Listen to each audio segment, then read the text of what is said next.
300 000 km par seconde. C'est tout. C'est la limite absolue de l'univers.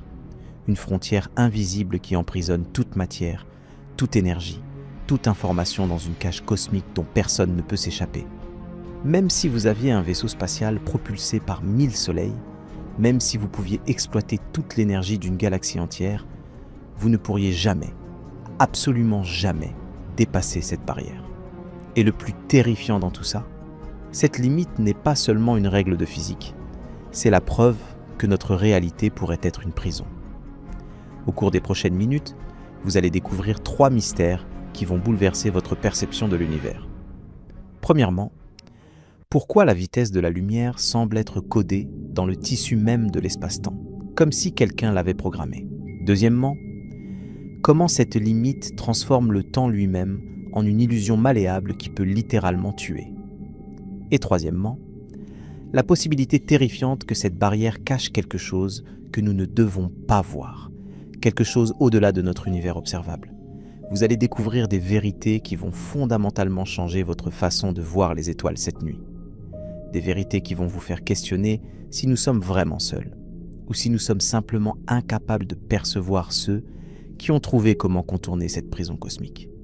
Ce que vous allez apprendre pourrait littéralement vous empêcher de dormir. Car une fois que vous comprendrez les implications de cette limite universelle, vous ne pourrez plus jamais regarder le ciel nocturne de la même façon. Si les mystères profonds du cosmos vous fascinent autant qu'ils vous terrifient, abonnez-vous maintenant. Le voyage dans les profondeurs les plus sombres de la physique commence maintenant. La version que tout le monde connaît est simple, presque rassurante. Albert Einstein, en 1905, nous a dit que la vitesse de la lumière dans le vide, environ 300 000 km par seconde, est une constante universelle. C'est ce qu'on apprend à l'école, c'est ce qu'on lit dans les livres de physique. La lumière voyage à cette vitesse, point final. Rien ne peut aller plus vite parce que cela nécessiterait une énergie infinie. C'est la règle, c'est comme ça que l'univers fonctionne. Les physiciens nous expliquent que c'est une conséquence de la relativité restreinte. Plus un objet avec de la masse accélère, plus il devient lourd, plus il a besoin d'énergie pour continuer à accélérer. À l'approche de la vitesse de la lumière, la masse devient théoriquement infinie, donc l'énergie nécessaire aussi. C'est mathématique, c'est prouvé, c'est indiscutable. Des milliers d'expériences ont confirmé cette théorie. Les accélérateurs de particules du monde entier bombardent des protons à 99,9999% de la vitesse de la lumière. Et peu importe l'énergie qu'on y met, on ne peut pas franchir cette barrière. Mais voici où les choses deviennent étranges. Cette explication, aussi logique qu'elle puisse paraître, cache quelque chose de beaucoup plus troublant. Car la vraie question n'est pas pourquoi rien ne peut dépasser la vitesse de la lumière. La vraie question est pourquoi cette vitesse spécifique ? Pourquoi exactement 299 792 1458 mètres par seconde ? Pas un mètre de plus, pas un mètre de moins. C'est comme si quelqu'un avait programmé cette valeur dans le code source de l'univers. Pensez-y une seconde. Toutes les autres constantes fondamentales de la physique semblent avoir une raison d'être. La constante gravitationnelle détermine la force de l'attraction entre les masses. La constante de Planck définit la granularité quantique de l'énergie. Mais la vitesse de la lumière, elle est juste, là, sans explication, sans origine, sans raison apparente d'être exactement ce qu'elle est, et ça devient encore plus bizarre. Des expériences récentes ont montré que dans certaines conditions extrêmes, des particules semblent communiquer instantanément à travers l'espace, un phénomène appelé intrication quantique. Einstein lui-même appelait ça l'action fantôme à distance et refusait d'y croire. Pourtant, c'est réel. L'information semble pouvoir voyager plus vite que la lumière, mais seulement dans des conditions très spécifiques que nous ne comprenons pas entièrement. Des physiciens comme João Magejo de l'Imperial College de Londres ont même proposé que la vitesse de la lumière n'a peut-être pas toujours été constante. Dans les premiers instants après le Big Bang, elle aurait pu être différente, peut-être même infinie. Cette théorie, appelée la cosmologie à vitesse de lumière variable, pourrait expliquer certains mystères cosmologiques que le modèle standard ne peut pas résoudre. Mais attendez, ça devient encore plus troublant. Des observations récentes de quasars lointains suggèrent que certaines constantes fondamentales pourraient varier légèrement dans différentes régions de l'univers. Si c'est vrai, alors la vitesse de la lumière pourrait ne pas être la même partout. Imaginez les implications. Des civilisations dans d'autres parties de l'univers pourraient vivre dans des bulles où les lois de la physique sont subtilement différentes. Et puis, il y a les trous de verre. Ces structures théoriques de l'espace-temps pourraient permettre de voyager d'un point à un autre de l'univers sans techniquement dépasser la vitesse de la lumière, mais en contournant la distance elle-même. C'est comme plier une feuille de papier pour que deux points éloignés se touchent. La NASA a même financé des recherches sur le moteur d'Alcubierre, un concept théorique qui pourrait permettre de voyager plus vite que la lumière en comprimant l'espace devant un vaisseau et en l'étendant derrière. Mais voici le plus dérangeant. Certains physiciens théoriciens suggèrent que la limite de la vitesse de la lumière pourrait être une caractéristique, pas un bug. Une caractéristique de quoi ? D'une simulation. Si notre univers était une simulation informatique géante, la vitesse de la lumière pourrait être simplement la vitesse de traitement maximale du système. C'est la vitesse à laquelle l'information peut être mise à jour dans la grille de l'espace-temps. Au-delà, le système ne peut pas suivre. Cette idée n'est pas aussi folle qu'elle en a l'air. Des physiciens respectés comme Neil deGrasse Tyson donnent à l'hypothèse de la simulation une probabilité de 50%. Elon Musk va encore plus loin, suggérant que les chances que nous vivions dans la réalité de base sont d'1 sur des milliards. Pensez aux implications. Si la vitesse de la lumière est une limitation computationnelle, alors tout ce que nous considérons comme des lois fondamentales de la physique pourrait simplement être les paramètres d'un programme. La gravité, l'électromagnétisme, les forces nucléaires, tout pourrait être du code. Et nous, avec notre science, nous essayons désespérément de faire de l'ingénierie inverse sur ce code, sans même réaliser que c'est ce que nous faisons. Mais la réalité est encore plus sombre que ça. Car même si nous ne vivons pas dans une simulation, la limite de la vitesse de la lumière crée une prison temporelle dont nous ne pouvons pas nous échapper. Chaque étoile que vous voyez dans le ciel nocturne est un fantôme du passé. La lumière de l'étoile la plus proche, Proxima Centauri, met 4 années à nous parvenir. Quand vous la regardez, vous voyez littéralement dans le passé. Et ça empire avec la distance. La galaxie d'Andromède, notre plus proche voisine galactique, est à 2,5 millions d'années-lumière. Quand nous l'observons, nous voyons comment elle était quand les premiers humains commençaient à peine à marcher sur Terre. Pour les galaxies les plus lointaines que nous pouvons observer, nous regardons des milliards d'années dans le passé, presque jusqu'au début de l'univers lui-même. Cette prison temporelle signifie que nous ne pouvons jamais vraiment connaître l'état actuel de l'univers. Tout ce que nous voyons est déjà de l'histoire ancienne. Des civilisations entières pourraient avoir émergé et disparu dans des galaxies lointaines. Et nous ne le saurons pas avant des millions ou des milliards d'années. Nous sommes condamnés à toujours regarder un univers qui n'existe plus sous la forme que nous observons.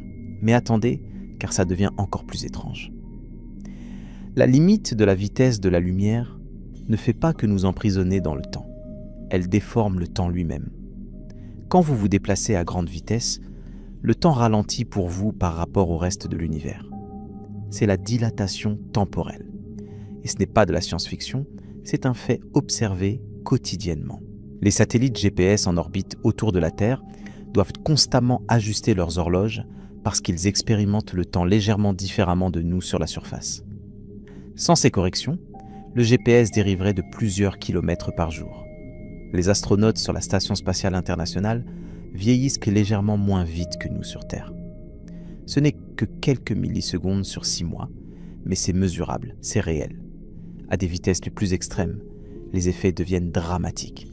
Si vous pouviez voyager à 99,9% de la vitesse de la lumière, un voyage de 10 ans pour vous représenterait 70 ans sur Terre. Vos amis, votre famille, tout le monde que vous connaissez vieillirait et mourrait pendant que vous resteriez relativement jeune. C'est le paradoxe des jumeaux d'Einstein, et ce n'est pas un paradoxe du tout. C'est simplement comment l'univers fonctionne. Mais la réalité est beaucoup plus sombre que ces exemples simplifiés ne le suggèrent. L'expérience qui a changé notre compréhension de la lumière pour toujours s'est déroulée en 1887 dans un sous-sol de l'université Case Western Reserve à Cleveland. Albert Michelson et Edward Morley ont construit un appareil si sensible qu'il pouvait détecter des variations de la vitesse de la lumière d'une partie sur 40 millions. Ils cherchaient l'éther luminifère, ce milieu invisible dans lequel la lumière était censée se propager, comme les vagues dans l'eau ou le son dans l'air. L'appareil était ingénieux. Un faisceau de lumière était divisé en deux, envoyé dans des directions perpendiculaires, puis recombiné. Si la Terre se déplaçait à travers l'éther pendant son orbite autour du Soleil, la lumière voyageant dans la direction du mouvement devrait être légèrement plus lente ou plus rapide que celle voyageant perpendiculairement. C'est comme nager dans une rivière avec le courant ou contre lui. Mais ce qu'ils ont trouvé a bouleversé la physique pour toujours. Rien.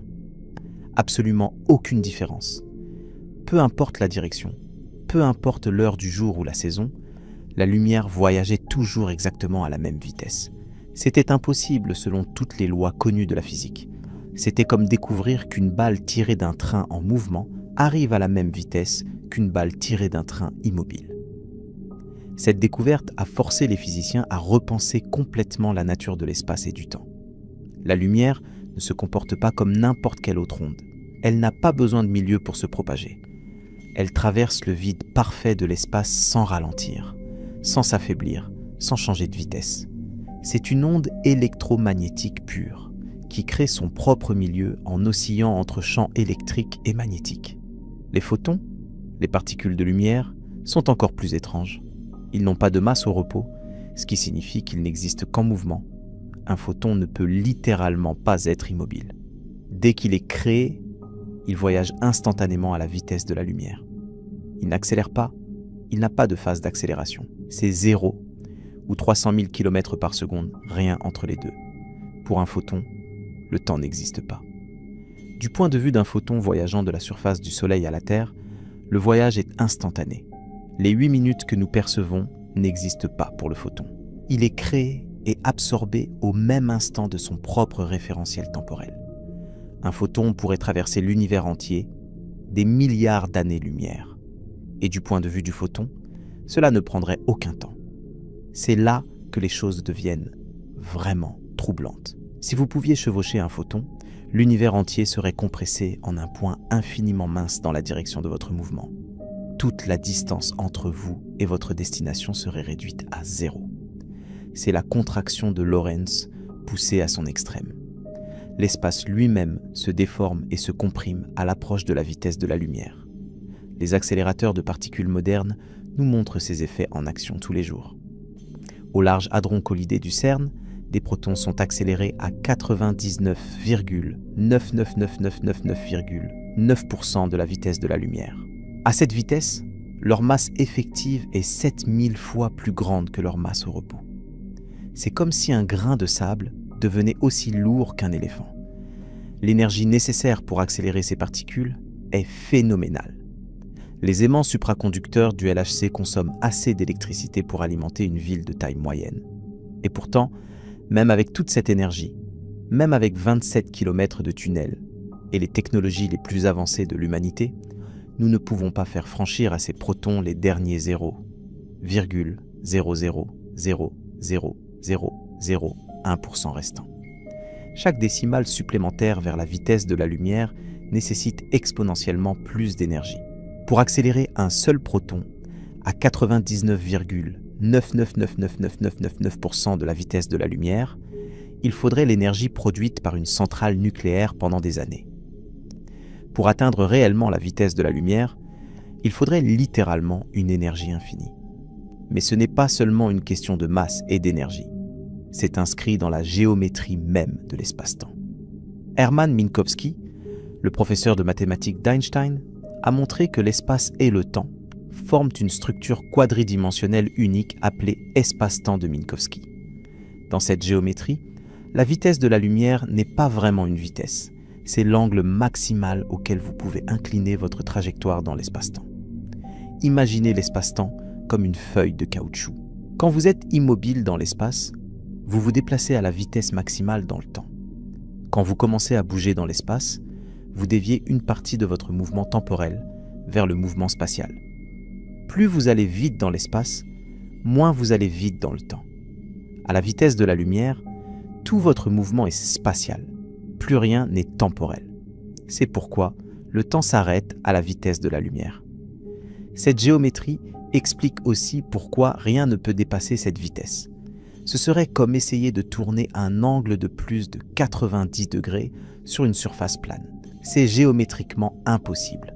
La vitesse de la lumière n'est pas une limitation imposée, c'est la forme naturelle de l'espace-temps lui-même. Les ondes gravitationnelles, détectées pour la première fois en 2015 par LIGO, voyagent aussi exactement à la vitesse de la lumière. Quand deux trous noirs fusionnent à des milliards d'années-lumière, les ondulations dans l'espace-temps qu'ils créent se propagent à 300 000 km par seconde, ni plus ni moins. C'est une confirmation spectaculaire que cette vitesse n'est pas spécifique à la lumière, mais à la causalité elle-même. La causalité, le principe que les causes précèdent les effets, dépend entièrement de cette limite de vitesse. Si l'information pouvait voyager plus vite que la lumière, vous pourriez littéralement envoyer des messages dans le passé. C'est le paradoxe du grand-père de la physique. Avec des communications supraluminiques, vous pourriez théoriquement créer des boucles causales où un effet précède sa propre cause. Prenons un exemple concret. Imaginez deux vaisseaux spatiaux s'éloignant de la Terre dans des directions opposées à 90% de la vitesse de la lumière. Si le vaisseau A pouvait envoyer un message instantané au vaisseau B et que le vaisseau B répondait instantanément, du point de vue de certains observateurs, la réponse arriverait avant que le message original ne soit envoyé. C'est une violation fondamentale de la logique causale de l'univers. Les tachyons, ces particules hypothétiques qui voyageraient parmi plus vite que la lumière, créeraient ce genre de paradoxe. Si elles existaient, elles auraient des propriétés bizarres. Leur masse serait imaginaire, un nombre multiplié par la racine carrée de -1. Plus elles iraient moins vite, moins elles auraient d'énergie. À vitesse infinie, elles n'auraient aucune énergie. C'est le monde inversé de la physique supraluminique. Des expériences ont cherché des tachyons pendant des décennies sans succès. L'expérience Opera, en 2011, a brièvement cru avoir détecté des neutrinos voyageant plus vite que la lumière entre le CERN et le laboratoire du Gran Sasso en Italie. Les neutrinos semblaient arriver 60 nanosecondes plus tôt que prévu. Les médias du monde entier ont annoncé la fin de la relativité d'Einstein. Mais après des mois de vérification minutieuse, l'erreur a été trouvée. Un câble de fibre optique mal connecté causait un délai dans le système de chronométrage. Une connexion défectueuse de quelques millimètres avait créé l'illusion que les lois fondamentales de l'univers avaient été brisées. Quand l'erreur a été corrigée, les neutrinos voyageaient exactement à 99,9994% de la vitesse de la lumière, comme prévu pour des particules avec une masse minuscule mais non nulle. L'effet Tcherenkov nous montre ce qui se passe quand des particules dépassent la vitesse de la lumière, mais seulement dans un milieu, pas dans le vide. Dans l'eau, la lumière voyage à environ 225 000 km par seconde. Des particules chargées peuvent facilement dépasser cette vitesse. Quand elles le font, elles créent l'équivalent lumineux d'un bang sonique, une lueur bleue caractéristique qu'on peut voir dans les réacteurs nucléaires immergés. Cette lueur bleue fantomatique est la preuve que dépasser la vitesse de la lumière est possible, mais seulement la vitesse de la lumière dans ce milieu spécifique, jamais la vitesse de la lumière dans le vide. C'est cette distinction cruciale que beaucoup de gens ne comprennent pas. La limite absolue est c, la vitesse de la lumière dans le vide. Dans d'autres milieux, la lumière ralentit, mais la limite fondamentale reste inchangée. Les métamatériaux modernes peuvent ralentir la lumière à des vitesses extraordinairement basses.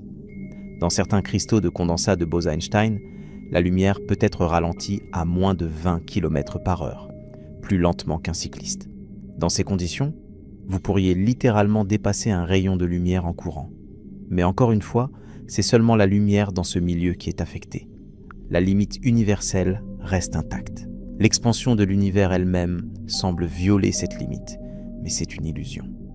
Les galaxies lointaines s'éloignent de nous plus vite que la lumière, mais elles ne se déplacent pas à travers l'espace plus vite que la lumière. C'est l'espace lui-même qui s'étend entre nous et elles. C'est comme deux fourmis sur un ballon qui se gonfle. Les fourmis ne bougent pas, mais la distance entre elles augmente. Cette expansion accélérée, découverte en 1998, a valu le prix Nobel à ses découvreurs. Elle implique l'existence de l'énergie sombre, cette force mystérieuse qui représente 68% de l'univers et dont nous ne savons pratiquement rien.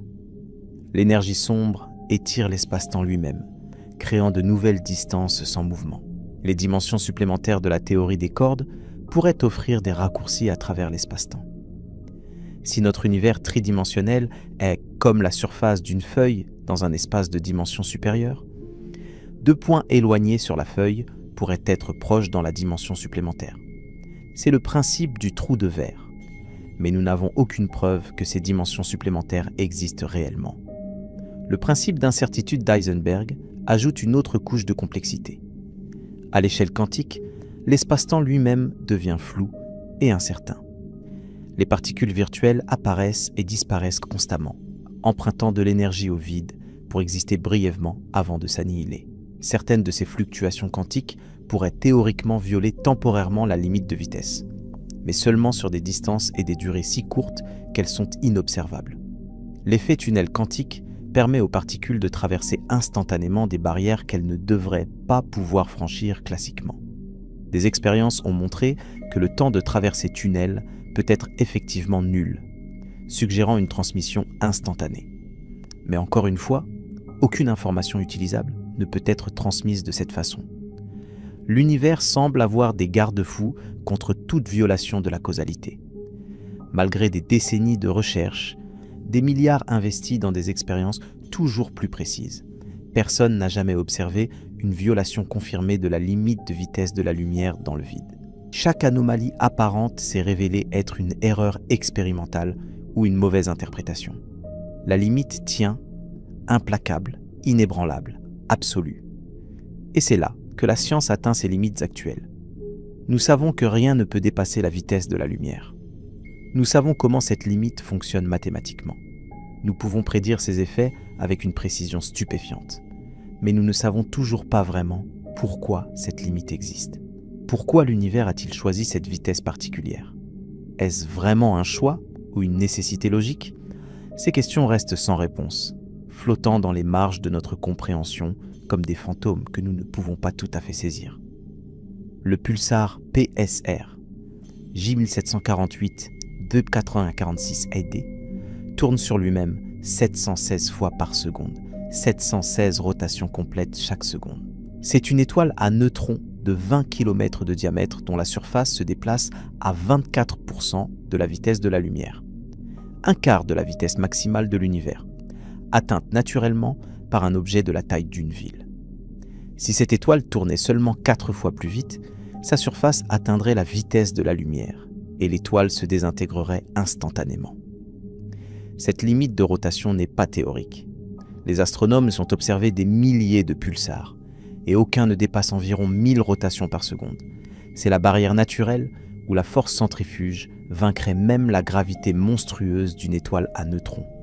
La matière à l'équateur serait éjectée à des vitesses relativistes, créant des jets de particules mortelles qui stériliseraient tout système planétaire dans un rayon de plusieurs années-lumière. Le quasar 3C 273, situé à 2 milliards et demi d'années-lumière, projette un jet de plasma sur 200 000 années-lumière de long.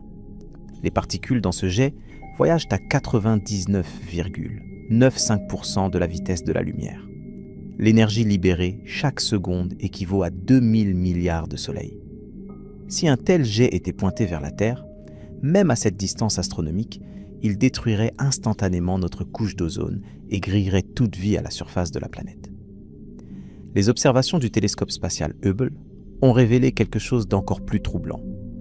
Certains jets de quasars semblent se déplacer à plusieurs fois la vitesse de la lumière quand on les observe depuis la Terre. C'est le mouvement superluminal apparent, une illusion créée quand un objet se déplace presque directement vers nous à une vitesse proche de celle de la lumière. Le jet nous poursuit presque aussi vite que la lumière qu'il émet, comprimant le temps apparent entre les émissions successives.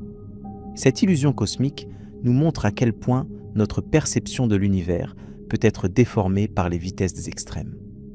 Un jet, voyageant à 99,9% de la vitesse de la lumière, peut peut apparaître se déplacer à 10 fois cette vitesse. C'est comme si l'univers lui-même conspirait pour nous tromper, créant des mirages relativistes qui défient notre intuition. Les blazars, ces quasars dont les jets pointent directement vers nous, sont parmi les objets les plus énergétiques jamais observés. Le blazar Markarian 501 a produit des rayons gamma avec des énergies de plusieurs téraélectronvolts, des photons individuels transportant autant d'énergie qu'une balle de tennis en mouvement. Ces photons ont voyagé 450 millions d'années à travers l'espace intergalactique sans perdre une fraction de leur énergie, sans ralentir d'1 millimètre par seconde. Les sursauts gamma, les explosions les plus violentes de l'univers depuis le Big Bang, libèrent plus d'énergie en quelques secondes que le Soleil n'en produira pendant toute sa vie de 10 milliards d'années. GRB 0.9 SSC, détecté en 2008, a libéré une énergie équivalente à la conversion complète de 5 masses solaires en pure énergie selon l'équation AMC2. Les particules éjectées voyageaient à 99,9999% de la vitesse de la lumière. À ces vitesses extrêmes, les effets relativistes deviennent dominants.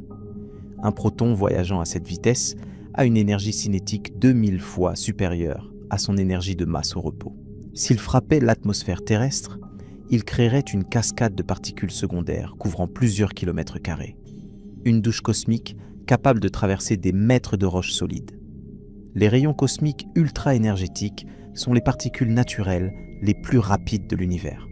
Le rayon cosmique, Oh My God, détecté en 1991, voyageait à 99,999999999999999999999999999999999999999999999999999999999999999999999999999999999999999999999999999999999999999999999999999999999999999 Un seul proton avec l'énergie cinétique d'une balle de baseball lancée à 90 km/h.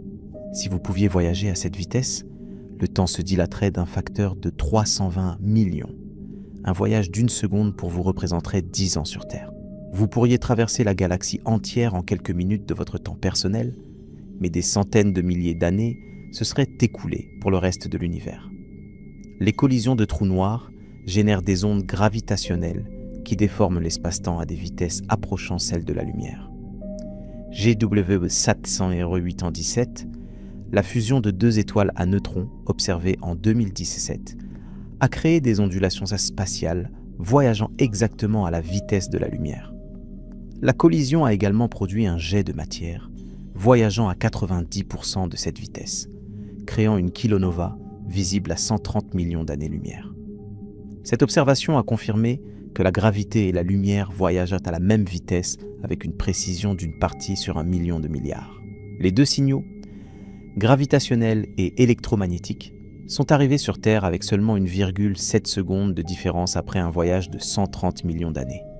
Et cette différence s'explique parfaitement par le temps que la lumière a mis pour s'échapper de la zone de collision dense. Les trous noirs supermassifs au centre des galaxies créent des environnements où la matière atteint régulièrement des fractions significatives de la vitesse de la lumière. Sagittarius A, le trou noir au centre de notre galaxie, fait tourbillonner le gaz à son horizon des événements à des vitesses dépassant 100 000 km par seconde. La gravité est si intense que même la lumière doit lutter pour s'échapper, créant des effets de lentilles gravitationnelles qui déforment l'image de l'espace autour du trou noir. L'étoile S2 orbite autour de Sagittarius A Aura, à une distance minimale de seulement 1000 unités astronomiques, atteignant des vitesses de 7650 km par seconde au périastre, 2,5% de la vitesse de la lumière. À cette vitesse, les effets relativistes sont directement observables. Le décalage vers le rouge gravitationnel et relativiste combined déplace la lumière de l'étoile de 500 km par seconde. Les magnétars, des étoiles à neutrons avec des champs magnétiques 1000 billions de fois plus puissants que celui de la Terre, peuvent accélérer des particules chargées à des vitesses relativistes sur des distances de quelques mètres seulement.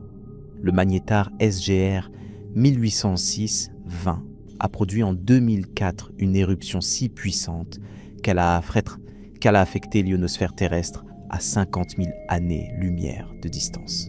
Les photons gamma émis transportaient assez d'énergie pour ioniser les atomes à travers la moitié de la galaxie. Dans les disques d'accrétion des trous noirs, la friction et les champs magnétiques chauffent la matière à des milliards de degrés. Les électrons oscillent si violemment qu'ils approchent la vitesse de la lumière simplement par agitation thermique. La radiation synchrotron qu'ils émettent est concentrée en un faisceau étroit, pointé dans leur direction de mouvement, créant un phare cosmique visible à des milliards d'années-lumière. Les vents relativistes des trous noirs peuvent atteindre 30% de la vitesse de la lumière, soufflant la matière hors des galaxies à 90 000 km par seconde. Ces vents transportent une énergie équivalente à 1 milliard de supernovas, suffisante pour arrêter la formation d'étoiles dans une galaxie entière. Le quasar PDS 456 projette un vent contenant 10 fois la masse du Soleil chaque année à 1/3 de la vitesse de la lumière. La reconnexion magnétique dans les éruptions solaires accélère les électrons à des vitesses relativistes en quelques millisecondes. Les particules passent du repos à 90% de la vitesse de la lumière sur une distance de quelques kilomètres seulement. L'énergie libérée dans une grande éruption solaire équivaut à 1 milliard de bombes à hydrogène explosant chaque seconde pendant plusieurs minutes. Les restes de supernovas, comme la nébuleuse du Crabe, contiennent des pulsars qui accélèrent les particules à 99,9% de la vitesse de la lumière.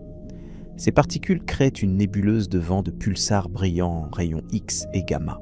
Le pulsar du Crabe, tournant 30 fois par seconde, génère un champ électrique de 1000 billions de volts, suffisant pour arracher les électrons des atomes à des distances de plusieurs milliers de kilomètres. Les collisions d'amas de galaxies, les plus grands événements gravitationnels de l'univers, accélèrent le gaz intergalactique à des milliers de kilomètres par seconde. L'amas du Boulet montre 2 amas qui se sont percutés à 4500 km par seconde. L'onde de choc résultante a chauffé le gaz à 100 millions de degrés sur des millions d'années-lumière. La transition vers les implications destructives de ces vitesses extrêmes nous amène à considérer l'énergie cinétique relativiste. À 90% de la vitesse de la lumière, l'énergie cinétique d'un objet est déjà supérieure à son énergie de masse au repos. À 99%, elle est 7 fois plus grande. À 99,9%, elle est 22 fois plus grande. Cette escalade exponentielle transforme même les plus petites particules en projectiles dévastateurs. Un grain de poussière d'1 milligramme voyageant à 99,9% de la vitesse de la lumière porte l'énergie d'une tonne de TNT. Une bille d'1 gramme à cette vitesse libérerait l'énergie d'une bombe nucléaire tactique en cas d'impact. Les vaisseaux spatiaux hypothétiques voyageant à des vitesses relativistes deviendraient des armes de destruction massive involontaire. Un vaisseau de 1000 tonnes décélérant de 90% de la vitesse de la lumière devrait dissiper une énergie équivalente à 40 000 mégatonnes de TNT, 2000 fois la puissance de toutes les armes nucléaires jamais testées. Le rayonnement de freinage produit quand des particules chargées décélèrent à des vitesses relativistes est lui-même mortel. Les électrons ralentissant de 99% à 0% de la vitesse de la lumière émettent des rayons X et gamma capables de traverser des mètres de blindage. C'est le principe des sources de rayonnement synchrotron, utilisées en recherche, mais amplifiées à des échelles cosmiques. L'impact d'objets relativistes sur l'atmosphère terrestre créerait des phénomènes apocalyptiques. Un astéroïde de 10 mètres frappant l'atmosphère à 50% de la vitesse de la lumière ne ralentirait pratiquement pas avant d'atteindre le sol. L'énergie libérée, équivalente à des milliers de gigatonnes de TNT, vaporiserait instantanément des milliers de kilomètres cubes de croûte terrestre. Les jets relativistes des sursauts gamma sont les lance-flammes ultimes de l'univers. Si un sursaut gamma se produisait à moins de 1000 années-lumière de la Terre avec son jet pointé vers nous, la radiation détruirait la couche d'ozone en quelques secondes. Les rayons ultraviolets solaires non filtrés causeraient alors une extinction massive, tuant la plupart de la vie à la surface de la planète. Le paradoxe est que ces vitesses extrêmes, tout en étant incroyablement destructrices, sont aussi ce qui rend la vie possible. Sans la limite de la vitesse de la lumière, les réactions nucléaires dans les étoiles seraient instantanées et incontrôlables. Les étoiles exploseraient immédiatement après leur formation. Aucune étoile stable ne pourrait exister pour réchauffer des planètes pendant des milliards d'années. Le 12 août 1993, un détecteur de rayons cosmiques dans l'Utah a enregistré un événement qui ne devrait pas exister. Une particule unique a frappé l'atmosphère avec une énergie de 3 fois 10 puissance 20 électronvolts. Pour mettre cela en perspective, cette particule subatomique transportait l'énergie cinétique d'une brique lancée à 60 km/h, concentrée dans un volume 1 billion de fois plus petit qu'un grain de sable. Cette particule violait apparemment la limite GZK, nommée d'après Greisen, Zatsepin et Kouzmin, qui stipule que les rayons cosmiques voyageant sur plus de 160 millions d'années-lumière devraient perdre leur énergie en interagissant avec le fond diffus cosmologique. Pourtant, cette particule semblait avoir voyagé des milliards d'années-lumière sans perdre sa vitesse vertigineuse de 99,9% de la vitesse de la lumière. L'observatoire Pierre-Auger en Argentine, couvrant 3000 km², détecte régulièrement ces particules impossibles. Le 20 et 1 octobre 2007, il a enregistré une cascade atmosphérique déclenchée par un rayon cosmique d'une énergie dépassant 10 puissance 20 électronvolts. La gerbe de particules secondaires s'est étendue sur 25 km², créant des milliards de particules descendant vers le sol, comme une pluie invisible de destruction subatomique. Quand ces particules ultra-relativistes frappent les noyaux atomiques dans notre atmosphère, elles créent des collisions plus violentes que tout ce que nous pouvons produire sur Terre. L'énergie est si concentrée qu'elle recrée momentanément les conditions de l'univers une fraction de seconde après le Big Bang. De nouvelles particules exotiques, certaines n'existant que pendant 1 billion de billionièmes de seconde, jaillissent de ces impacts cosmiques. Les muons, particules créées dans ces collisions atmosphériques, nous montrent la dilatation temporelle en action. Créés à 15 km d'altitude, ils ne devraient parcourir que 600 mètres avant de se désintégrer, compte tenu de leur durée de vie de 2 microsecondes. Pourtant, nous les détectons au niveau de la mer, voyageant à 99,8% de la vitesse de la lumière. Le temps se dilate suffisamment pour leur permettre de traverser toute l'atmosphère. Le projet Télescope Array au Japon a observé un hotspot de rayons cosmiques ultra-énergétiques provenant d'une région spécifique du ciel, près de la constellation de la Grande Ourse. Entre 2008 et 2013, 19 événements dépassant 57 hexaélectronvolts ont été détectés depuis cette direction. C'est comme si quelque chose dans cette direction tirait sur nous avec un canon cosmique d'une puissance inimaginable. Les candidats pour ces accélérateurs cosmiques incluent les noyaux galactiques actifs. Centaurus A, à 12 millions d'années-lumière, projette des lobes radio s'étendant sur 1 million d'années-lumière. Les particules dans ces lobes sont accélérées par des ondes de choc se propageant à 20 000 km par seconde, rebondissant d'avant en arrière jusqu'à atteindre des vitesses proches de celles de la lumière. M87, la galaxie géante dans l'amas de la Vierge, possède un jet relativiste s'étendant sur 5000 années-lumière. Les observations du télescope Hubble montrent des nœuds brillants dans ce jet se déplaçant à 6 fois la vitesse de la lumière en apparence, un effet de projection relativiste. L'énergie transportée par ce jet chaque seconde équivaut à l'explosion d'1 billion de bombes nucléaires. Les hypernovas, des supernovas exceptionnellement puissantes, peuvent accélérer la matière à 95% de la vitesse de la lumière. SN 2006JJ, observé dans la galaxie NGC 1260, a libéré 100 fois plus d'énergie qu'une supernova normale. L'explosion a brillé avec la luminosité de 50 milliards de soleils pendant plusieurs mois. Les débris, pesant plusieurs masses solaires, ont été éjectés à 100 000 km par seconde. Les kilonovae, résultant de la fusion d'étoiles à neutrons, produisent des éléments lourds dans des conditions si extrêmes que les noyaux atomiques sont forgés par la pression de radiation pure. AT2017 CGFO, la kilonova associée à G17 17 a éjecté environ 5 centièmes de masse solaire de matière radioactive, à 20% de la vitesse de la lumière. Cette matière contenait 10 000 fois la masse de la Terre en or et platine, créée en quelques secondes dans le chaos relativiste de la collision. Les sursauts radio rapides, mystérieux flashs d'ondes radio durant quelques millisecondes, libèrent autant d'énergie que le Soleil en 80 ans. FRB d'OVNI 102, le premier sursaut répétitif découvert, a produit des impulsions avec une luminosité équivalente à 500 millions de soleils. La source, située à 3 milliards d'années-lumière, semble être entourée d'un champ magnétique extrême, capable d'accélérer les électrons à des vitesses relativistes en microsecondes. La radiation Cherenkov dans l'œil humain révèle un danger caché des vitesses relativistes. Les astronautes d'Apollo ont rapporté voir des flashs de lumière les yeux fermés, causés par des rayons cosmiques traversant leurs globes oculaires plus vite que la lumière ne voyage dans le fluide vitré. Chaque flash représentait des dommages cellulaires potentiels, des brins d'ADN brisés par l'énergie pure de particules voyageant près de la limite cosmique. Un vaisseau spatial, voyageant à 99% de la vitesse de la lumière, transformerait le vide spatial en un environnement mortel. Les rares atomes d'hydrogène dans l'espace interstellaire deviendraient un rayonnement gamma intense. Chaque proton frapperait avec l'énergie d'une particule du Large Hadron Collider. Le blindage nécessaire pour protéger l'équipage serait si massif qu'il rendrait le voyage impossible.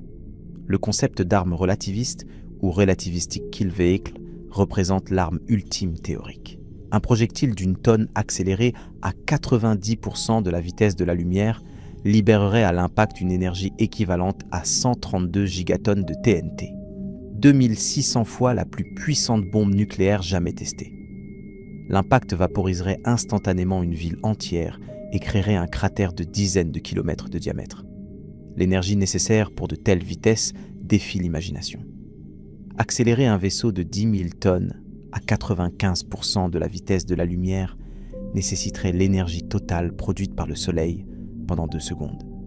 C'est plus d'énergie que l'humanité entière a consommée depuis le début de la civilisation.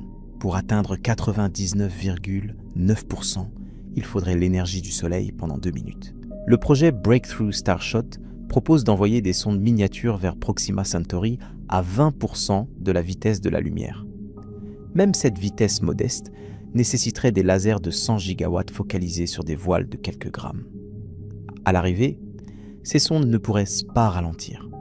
Elles traverseraient le système de Proxima en quelques heures, ayant quelques minutes pour collecter des données après un voyage de 20 ans.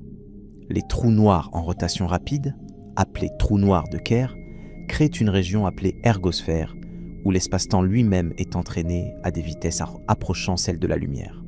Dans l'ergosphère du trou noir GRS 1915 Pulsar 5, l'espace tourne à 95% de la vitesse de la lumière. Tout objet entrant dans cette région est forcé de tourner dans la même direction, emporté par le tourbillon de l'espace-temps lui-même. Le processus de Penrose permet théoriquement d'extraire l'énergie de rotation d'un trou noir de Kerr. En jetant de la matière dans l'ergosphère selon une trajectoire précise, on pourrait récupérer plus d'énergie qu'on en a investi, volant effectivement l'énergie de rotation du trou noir. Cette énergie extraite pourrait accélérer des vaisseaux à des fractions significatives de la vitesse de la lumière. Les collisions de particules dans les rayons cosmiques créent des antiparticules voyageant à des vitesses relativistes. L'observatoire AMS-02 sur la Station spatiale internationale a détecté des positrons avec des énergies dépassant 1 téraélectronvolt. Quand ces antiparticules rencontrent la matière normale, elles s'annihilent en pure énergie selon ERMC2, créant des rayons gamma qui voyagent, bien sûr, exactement à la vitesse de la lumière. Les pulsars millisecondes recyclés, tournant des centaines de fois par seconde, créent des phares relativistes balayant l'espace. PSR J311 3430 tourne 790 fois par seconde avec un compagnon orbital si proche que la radiation du pulsar vaporise littéralement l'étoile compagne. La surface de cette étoile est chauffée à 8000 degrés Celsius par le vent relativiste du pulsar. L'effet Unruh prédit que tout observateur accélérant verrait le vide quantique comme un bain de radiation thermique. Pour une accélération suffisante pour atteindre la vitesse de la lumière en 1 an, cette radiation aurait une température de 4 fois 10 puissance 20 degrés, des billions de fois plus chaude que le cœur de n'importe quelle étoile. L'accélération elle-même deviendrait mortelle bien avant d'approcher la limite cosmique. Les lasers à électrons libres peuvent accélérer des électrons à 99,9 9,99999% de la vitesse de la lumière en quelques mètres. Le XFL européen produit des impulsions de rayons X si intenses qu'elles peuvent photographier des réactions chimiques individuelles en femtosecondes. L'énergie est si concentrée qu'elle peut littéralement filmer les liaisons atomiques se brisant et se reformant. Le Large Hadron Collider, après ces améliorations, peut créer des collisions avec une énergie totale de 14 téraélectronvolts. Dans ces collisions, la température atteint brièvement 5 billions de degrés, 350 000 fois plus chaud que le centre du Soleil. Des quarks et gluons, normalement confinés dans les protons, sont libérés pour former un plasma quark-gluon, recréant l'état de l'univers une microseconde après le Big Bang. Les détecteurs d'ondes gravitationnelles comme LIGO peuvent mesurer des distorsions de l'espace-temps plus petites qu'un 10 millième du diamètre d'un proton. Quand deux trous noirs de 30 masses solaires fusionnent, ils convertissent 3 masses solaires en ondes gravitationnelles en 200 millisecondes. C'est une puissance de sortie momentanée 50 fois supérieure à celle de toutes les étoiles de l'univers observable combinées. Le paradoxe de l'information des trous noirs soulève des questions sur ce qui arrive à l'information tombant dans un trou noir à des vitesses relativistes. Stephen Hawking a proposé que l'information pourrait être encodée sur l'horizon des événements dans une forme hautement brouillée. Mais comment cette information peut-elle s'échapper si rien ne peut dépasser la vitesse de la lumière depuis l'intérieur de l'horizon ? Les théories de gravité quantique suggèrent que l'espace-temps lui-même pourrait devenir discret à l'échelle de Planck, créant une pixelisation fondamentale de la réalité. Si c'est vrai, le mouvement à travers l'espace serait comme un objet se déplaçant sur un écran d'ordinateur, sautant de pixel en pixel. La vitesse de la lumière serait alors la vitesse maximale de mise à jour de ces pixels quantiques.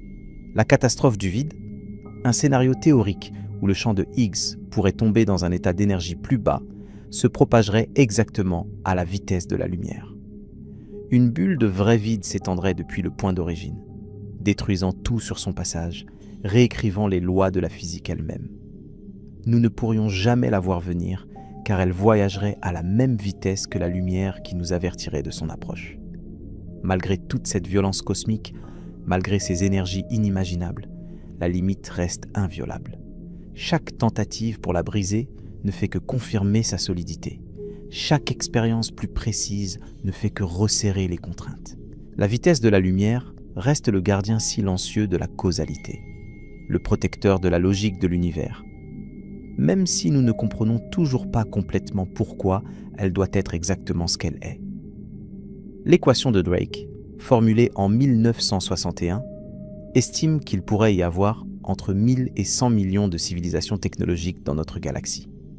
Pourtant, nous n'avons jamais détecté le moindre signal, la moindre trace, le moindre indice de leur existence. Ce silence assourdissant porte un nom, le paradoxe de Fermi. Et la vitesse de la lumière pourrait être la clé de ce mystère cosmique qui nous confronte à notre solitude potentielle dans un univers de 2000 milliards de galaxies. Imaginez une civilisation sur une planète orbitant autour de Kepler 452, à 1400 années-lumière de nous. Même s'ils avaient inventé la radio au moment où l'Empire romain s'effondrait sur Terre, leur premier signal ne nous parviendrait qu'au XXIe siècle. Et si nous leur répondions immédiatement, ils ne recevraient notre message qu'en l'an 4300.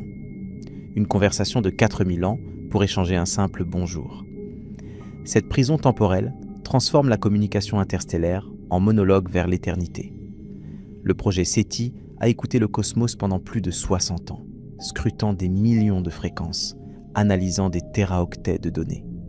Mais même s'il existe des milliers de civilisations dans notre galaxie, la probabilité que 2 d'entre elles soient suffisamment proches dans l'espace ET dans le temps pour communiquer est infinitésimale.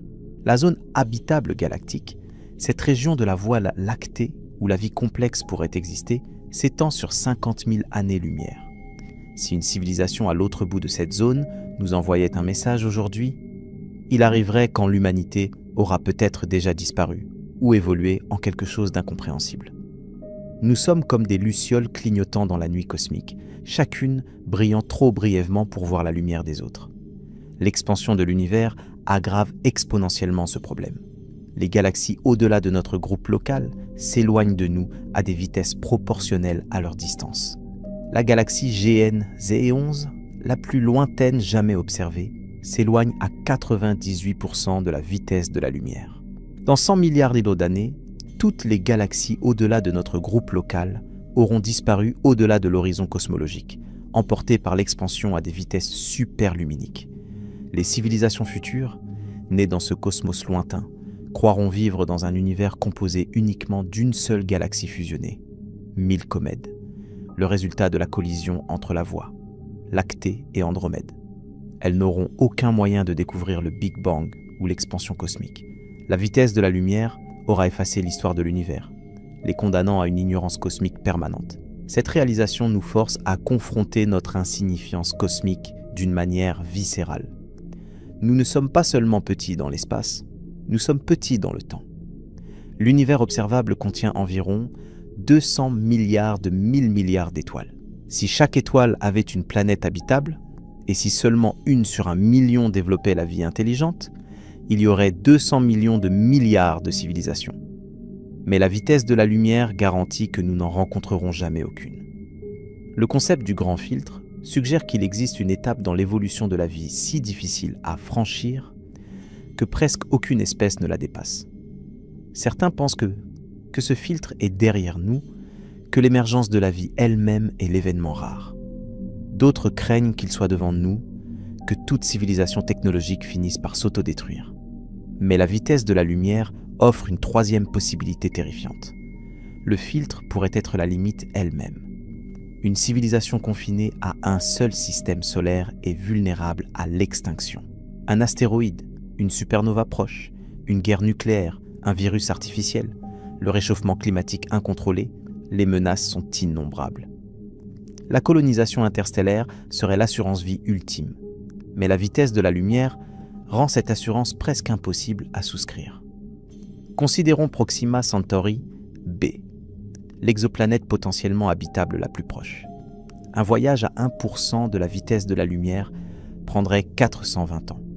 À 10%, 42 ans. Mais l'énergie nécessaire pour accélérer même un petit vaisseau colonial à ces vitesses dépasse la production énergétique actuelle de toute l'humanité pendant des siècles. Et ce n'est que pour atteindre notre voisin le plus proche dans un océan de 400 milliards d'étoiles. La stratégie de l'arche générationnelle, où des générations naîtraient et mourraient pendant le voyage, se heurte à des problèmes psychologiques et sociologiques insurmontables. Comment maintenir une société stable pendant des siècles dans un espace confiné ? Comment justifier à la génération intermédiaire qu'elle existe uniquement pour perpétuer le voyage ? Les simulations suggèrent que la plupart de ces missions s'effondreraient socialement bien avant d'atteindre leur destination. La cryogénie ou l'animation suspendue reste de la pure science-fiction. Le cerveau humain contient 86 milliards de neurones avec des billions de connexions. Le gel détruit les structures cellulaires. La vitrification pourrait préserver la structure, mais nécessite des produits chimiques toxiques. Même si nous pouvions geler et décongeler parfaitement un humain, qui garantit que la conscience, les souvenirs, la personnalité survivraient au processus ? Le téléchargement de conscience, transférer l'esprit humain dans un ordinateur pour voyager à la vitesse de la lumière sous forme d'information, soulève des questions philosophiques profondes. Serait-ce vraiment vous ou juste une copie ? Si c'est une copie, l'original meurt-il ? Et même transmis à la vitesse de la lumière, il faudrait encore des millénaires pour atteindre les étoiles lointaines. Le paradoxe de l'information quantique ajoute une couche de complexité. L'intrication quantique permet une corrélation instantanée entre particules séparées, mais ne peut pas transmettre d'informations utilisables plus vite que la lumière. C'est comme avoir 2 dés magiques qui montrent toujours le même nombre, mais vous ne pouvez pas contrôler quel nombre apparaît. La nature semble avoir soigneusement fermé toutes les échappatoires. Cette limitation fondamentale pourrait expliquer pourquoi nous ne voyons aucune mégastructure extraterrestre. Les sphères de Dyson, ces coques hypothétiques entourant les étoiles pour capturer toute leur énergie, seraient visibles par leur signature infrarouge. Nous avons cherché. Nous n'avons rien trouvé. Peut-être que les civilisations réalisent que même avec l'énergie d'une étoile entière, elles ne peuvent pas vaincre la tyrannie de la vitesse de la lumière. Alors pourquoi s'embêter ? Le principe anthropique suggère que nous observons un univers permettant notre existence simplement parce que nous sommes là pour l'observer. Si la vitesse de la lumière était différente, les étoiles ne pourraient pas brûler stablement, les atomes ne pourraient pas se former correctement, la chimie serait impossible. Nous existons dans le seul type d'univers où nous pourrions exister, prisonniers de ces limitations par nécessité logique. Le multivers, s'il existe, pourrait contenir des univers avec différentes vitesses de lumière, mais nous ne pourrions jamais les atteindre ou communiquer avec eux. Ils seraient causalement déconnectés de nous pour toujours. Des infinités de réalités alternatives pourraient exister à côté de la nôtre, et nous ne le saurions jamais.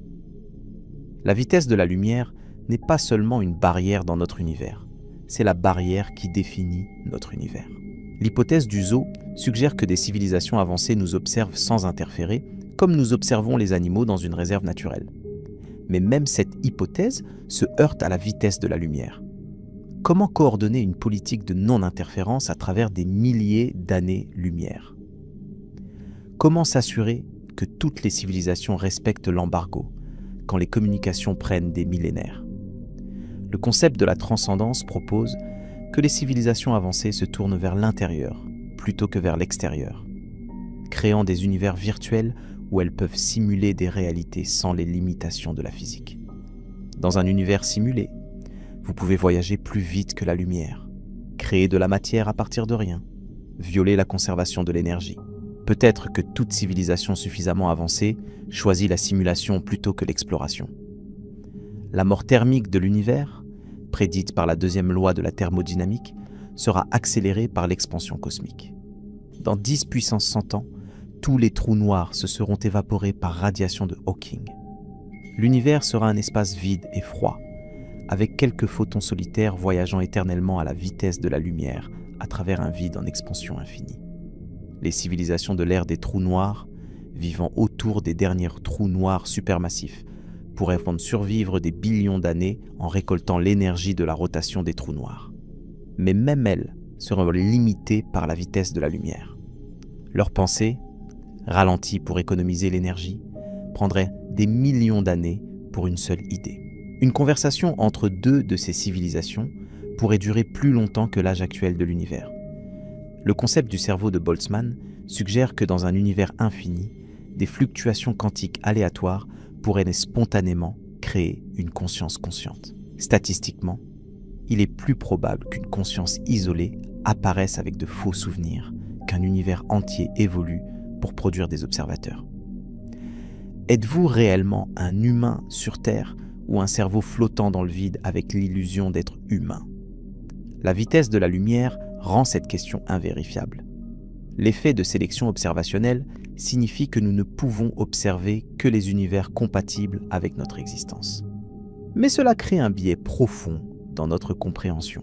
Nous pourrions vivre dans un univers extraordinairement rare, où la vitesse de la lumière permet juste la vie, entouré d'une infinité d'univers stériles que nous ne pouvons pas percevoir. Le temps imaginaire de Stephen Hawking suggère que le temps pourrait avoir une composante perpendiculaire au temps réel que nous expérimentons. Dans le temps imaginaire, il n'y a pas de début ni de fin, pas de singularité. L'univers serait fini mais sans frontières, comme la surface d'une sphère. La vitesse de la lumière dans le temps réel pourrait être une projection d'une réalité plus fondamentale dans le temps imaginaire. La conscience elle-même pourrait être limitée par la vitesse de la lumière. Les signaux neuronaux voyagent à environ 120 mètres par seconde, des millions de fois plus lentement que la lumière. Mais même si nous pouvions penser à la vitesse de la lumière, notre conscience serait toujours limitée par la causalité. Une pensée ne pourrait pas influencer une autre plus vite que la lumière ne voyage entre les neurones. Le principe holographique suggère que toute l'information contenue dans un volume d'espace peut être représentée sur la surface qui l'entoure.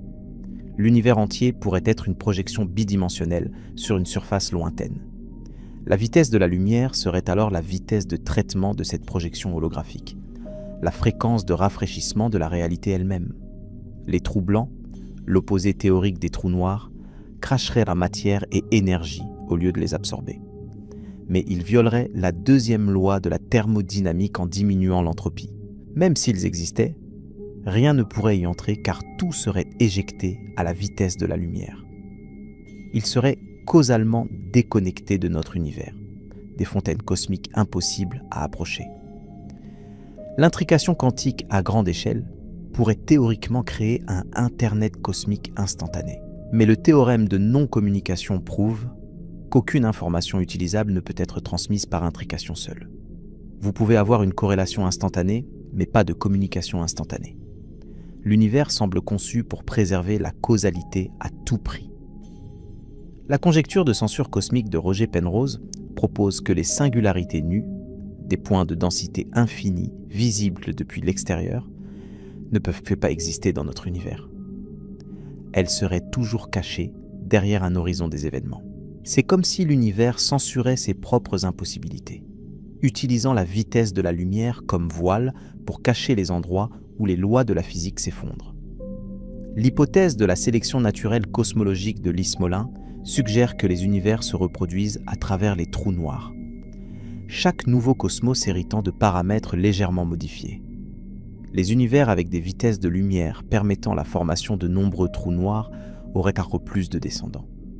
Notre univers serait optimisé pour la production de trous noirs, pas pour la vie.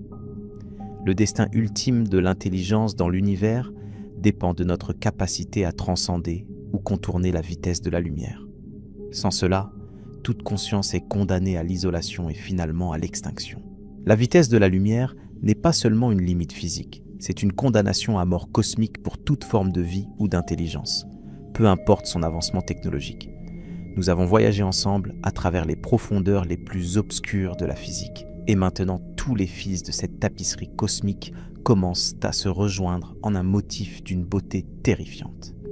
La vitesse de la lumière n'est pas simplement un nombre dans un manuel de physique, c'est la signature même de notre réalité. Le pouls de l'univers, le battement de cœur de l'espace-temps lui-même. Souvenez-vous de ces pulsars tournant des centaines de fois par seconde, de ces jets de quasars s'étendant sur des centaines de milliers d'années-lumière, de ces rayons cosmiques frappant notre atmosphère avec l'énergie d'une balle de baseball. Tous ces phénomènes, aussi violents et spectaculaires qu'ils soient même, restent enchaînés à la même limite immuable, 300 000 km par seconde. Pas un de plus, jamais. Cette limite relie tout ce que nous avons exploré.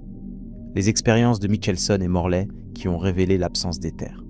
Les muons cosmiques qui survivent à leur descente atmosphérique grâce à la dilatation temporelle. Les trous noirs dont l'horizon des événements est défini par cette vitesse. Les ondes gravitationnelles qui voyagent exactement à cette vélocité. Le paradoxe de Fermi qui nous condamne peut-être à la solitude éternelle. Tout converge vers ce même nombre mystérieux. La connexion entre ces phénomènes révèle quelque chose de profond sur la structure de notre réalité. L'univers n'est pas un ensemble de règles arbitraires assemblées au hasard. C'est un système cohérent où chaque élément dépend de chaque autre élément. La vitesse de la lumière détermine la force des liaisons atomiques, l'intensité de la gravité, la durée de vie des étoiles, la taille des galaxies. Changez ce nombre d'un pourcentage et l'univers entier s'effondre dans l'incohérence. Les physiciens appellent cela le réglage fin de l'univers. La vitesse de la lumière, combinée avec la constante gravitationnelle et la constante de Planck, définit l'échelle de tout ce qui existe. Ces trois nombres, apparemment arbitraires, créent un cosmos où les atomes peuvent exister, où les étoiles peuvent brûler pendant des milliards d'années, où la chimie peut produire la complexité nécessaire à la vie. Mais pourquoi ces nombres ? Pourquoi exactement ces valeurs, et pas d'autres ? La science moderne n'a pas de réponse. Nous pouvons mesurer la vitesse de la lumière avec une précision de 9 décimales. Nous pouvons prédire ses effets avec une exactitude stupéfiante. Mais nous ne pouvons pas expliquer pourquoi elle existe, pourquoi elle a cette valeur, pourquoi elle est une limite plutôt qu'une simple constante. Cette ignorance fondamentale devrait nous rendre humbles. Nous avons construit des accélérateurs de particules géants, envoyé des sondes aux confins du système solaire, détecté des ondes gravitationnelles de trous noirs fusionnant à des milliards d'années-lumière. Et pourtant, la question la plus basique sur la nature de la réalité reste sans réponse. Nous sommes des enfants, jouant sur la plage d'un océan infini de mystères. La vitesse de la lumière nous enseigne l'humilité cosmique d'une manière qu'aucune autre constante physique ne peut égaler. Elle nous montre que l'univers ne se soucie pas de nos ambitions. Peu importe notre technologie, notre intelligence, notre détermination, nous ne pouvons pas négocier avec les lois de la physique. Elles sont indifférentes et s'apparentent à nos espoirs comme à nos craintes. Cette indifférence cosmique est peut-être la leçon la plus importante de notre voyage. L'univers n'est pas hostile, il n'est pas amical, il est simplement indifférent. Les mêmes lois qui permettent aux étoiles de brûler et à la vie d'exister nous confinent également dans notre petit coin de l'espace-temps. La beauté et la cruauté émergent des mêmes équations. Considérez notre position dans le cosmos. Nous existons sur une petite planète rocheuse, orbitant une étoile ordinaire dans la banlieue d'une galaxie moyenne, parmi 2000 milliards de galaxies. Notre civilisation existe depuis à peine 10 000 ans, un clin d'œil cosmique. L'univers a 13,8 milliards d'années et existera pendant des billions d'années encore. Nous sommes moins qu'une poussière sur une poussière, et pourtant, c'est précisément cette insignifiance qui rend notre existence extraordinaire. Dans un univers dominé par le vide, l'hydrogène et les lois implacables de la physique, nous sommes une anomalie, de la matière qui a pris conscience d'elle-même, des atomes qui contemplent les atomes, l'univers qui s'observe lui-même à travers nos yeux. La vitesse de la lumière nous a montré les limites de notre exploration physique, mais elle n'a pas de pouvoir sur notre exploration intellectuelle. Depuis notre petite planète, nous avons compris les réactions nucléaires dans le cœur des étoiles. Nous avons déduit l'existence des trous noirs des décennies avant de pouvoir les photographier. Nous avons prédit les ondes gravitationnelles un siècle avant de les détecter. Notre esprit peut voyager où notre corps ne pourra jamais aller. En ce moment même, vous contemplez des galaxies à des milliards d'années-lumière. Vous comprenez des processus qui se déroulent dans des environnements où aucun humain ne survivrait une nanoseconde. Vous saisissez des concepts qui auraient été de la magie pure pour nos ancêtres il y a seulement quelques générations. Cette capacité de transcendance intellectuelle est peut-être notre véritable super-pouvoir. La vitesse de la lumière limite nos vaisseaux, pas nos idées. Elle confine nos corps, pas notre imagination. Elle emprisonne notre matière, pas notre compréhension. Nous sommes des créatures faites de poussière d'étoiles qui peuvent comprendre les étoiles elles-mêmes. La fragilité de notre existence devient plus apparente quand on considère les dangers cosmiques que nous avons explorés. Les sursauts gamma qui pourraient stériliser la Terre, les supernovas qui pourraient irradier notre atmosphère, les rayons cosmiques ultra-énergétiques qui bombardent notre planète en permanence, les trous noirs errants qui pourraient déstabiliser notre système solaire. Nous existons dans une fenêtre de calme temporaire dans un univers violent. Notre soleil est stable, notre galaxie est relativement tranquille, notre voisinage stellaire est dépourvu de menaces immédiates. Mais ce calme est temporaire à l'échelle cosmique. Dans 5 milliards d'années, le soleil gonflera en géante rouge et consumera les planètes intérieures. Dans 4 milliards d'années, Andromède entrera en collision avec notre galaxie. Ces échelles de temps dépassent notre compréhension intuitive. 4 milliards d'années. C'est plus d'1 million de fois l'âge de notre civilisation. Des empires sont nés et morts, des espèces ont évolué et disparu, des continents se sont formés et érodés, et nous n'avons vu qu'une fraction infinitésimale de l'histoire de notre propre planète. La vitesse de la lumière garantit que nous ne verrons jamais la plupart de l'histoire de l'univers non plus. Les événements qui se déroulent maintenant à des milliards d'années-lumière ne nous parviendront que dans des milliards d'années. Nous regardons toujours le passé, jamais le présent. Le cosmos que nous observons est un album de photographies anciennes, une archive de moments révolus. Et à cause de l'expansion accélérée de l'univers, nous voyons de moins en moins au fil du temps. La lumière des galaxies lointaines rougit et s'affaiblit à mesure qu'elle s'éloigne. Des galaxies qui sont visibles aujourd'hui passeront au-delà de notre horizon cosmologique dans le futur lointain. L'univers observable se contracte progressivement, nous enfermant dans une bulle de plus en plus petite d'espace-temps accessible. Les civilisations du futur lointain auront moins à observer que nous. Elles regarderont un ciel plus vide, comprendront moins l'histoire cosmique, auront moins d'indices sur la nature de l'univers. Nous vivons à une époque privilégiée où le cosmos est encore visible où les échos du Big Bang sont encore détectables, où l'histoire de l'univers est encore lisible. Cette fenêtre d'observation se ferme lentement.